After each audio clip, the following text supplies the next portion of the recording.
Hello, everyone. Hope you are doing well in this.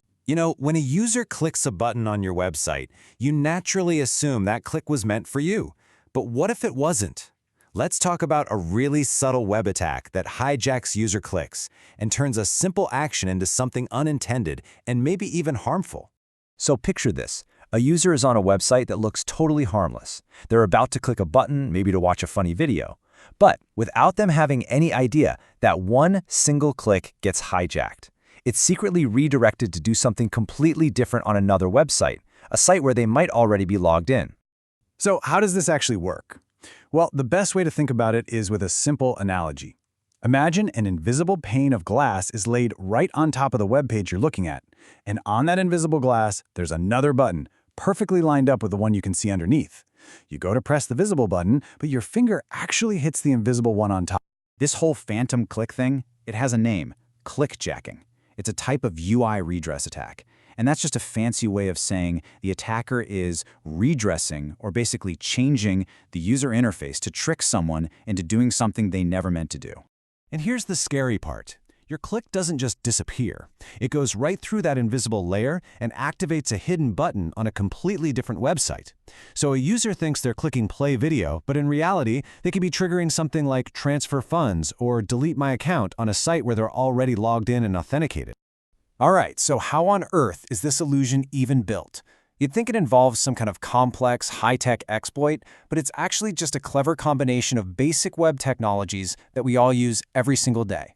An attacker's setup really just breaks down into three key parts. First up is the lure. This is the innocent-looking website that pulls you in, a page offering a free prize or something like that.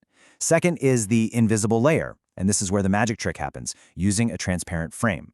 And finally, you have the target. That's the legitimate website the attacker actually wants you to interact with, loaded silently in that invisible layer. The attacker's toolkit here is surprisingly simple. First, they use an iframe to load the target page inside their own malicious page. Then, they just use a little bit of CSS, setting opacity 0.0, which makes that entire iframe completely transparent. Finally, they use z-index to make sure that invisible iframe is stacked right on top of the visible content, like a sheet of clear plastic over a drawing.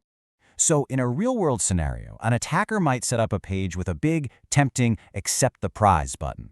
But invisibly layered on top of it is an online store where the user is already logged in with the Buy DVD button perfectly aligned. The user clicks to get their prize, but what their browser actually registers is a click on that Buy DVD button. Just like that, a purchase is made and the user has no idea what just happened. Okay, so as a developer, your first thought is probably, how do I stop this? And the most common first attempt is to try a client-side fix, something that runs in the user's browser. But it turns out this approach is fundamentally broken. This common technique is often called frame busting. The whole idea is you add a little piece of JavaScript to your web page, and that script basically asks, hey, am I being loaded inside a frame? If the answer is yes, it tries to bust out of the frame and take over the whole browser window, revealing the trick.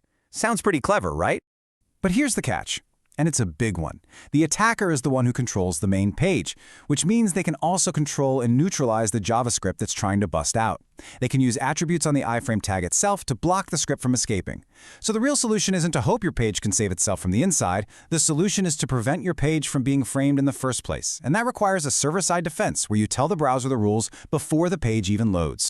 This brings us to the right way to do it, a much, much stronger defense. The correct approach is to give the browser direct, non-negotiable instructions using HTTP headers. These are just messages that your server sends along with your web page content. For a long time, the go-to tool for this was a header called xframe options. It's a really simple, direct command. If you set it to deny, you're telling the browser, under no circumstances should this page ever be displayed in a frame, period. If you set it to same origin, you're being a little more flexible. You're saying, you can frame this page, but only if the website doing the framing is my own. It's a clear, effective rule that works really well. Now these days, there's a more powerful and flexible tool called Content Security Policy, or CSP. Specifically, we care about its Frame Ancestors directive. This gives you way more control. You can explicitly create a whitelist of which domains are allowed to frame your content. You can block everyone with none, allow only your own site with self, or even specify a trusted partner's domain. That flexibility is why it's the recommended standard for the modern web. You know, when you step back and look at all these effective solutions, you start to see they're all based on one core security principle. All right, let's nail down the key takeaways here. First and foremost, you have to prevent framing at the source using server-side HTTP headers. Content security policy with frame ancestors is the modern way to go. X-frame options is a great, widely supported alternative.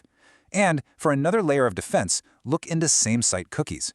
By setting that attribute, you're telling the browser not to send a user's session cookie if the request is coming from a different domain. This can stop the attack cold because the malicious action can't be authenticated. You see, at the end of the day, this whole thing isn't really about a stolen click. The click is just the symptom. It's how the problem shows up. The real issue here is about control, authority, and ownership. It's about deciding who gets the right to present your website and its features to the world. Because look, if you're not in control of who can frame your site, you're basically handing over control of your users' actions to someone else. So the final question to ask yourself is this: your website is your domain. Are you sure you're the one holding the frame? This video. That's it. I hope you understand the concept. Don't forget to like and subscribe if you found this helpful.